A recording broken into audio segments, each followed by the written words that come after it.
दर्शक बंधु ओढ़णी सीरियल रे देखा पाइबे एक धमाकदार एपिसोड। भद्रा देवी पवन को कहिबे गोपाल तू ढाबार काम करुचु ना।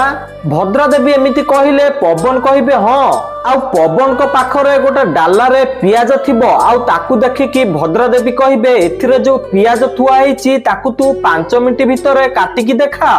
भद्रा देवी एमिति कहिले पवन पियाज को 5 मिनिट भितर काटी देबे।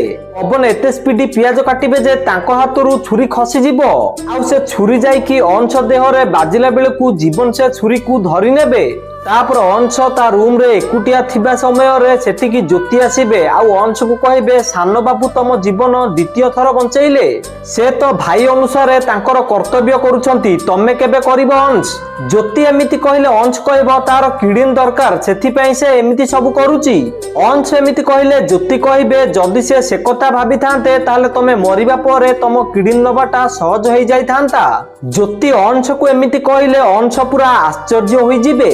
तो दर्शक बंधु आपण मानु कोन लागुची अंश एबे कोन ज्योति को साथ देबे कि आपण को मतामत कोन हमकु कमेंट माध्यम रे जणांतु। आ ओढ़णी सीरियल रे सब टेक्निक अपडेट सर्वप्रथम जानिबा पय वीडियो को लाइक करी चैनल को सब्सक्राइब कर दियंतु।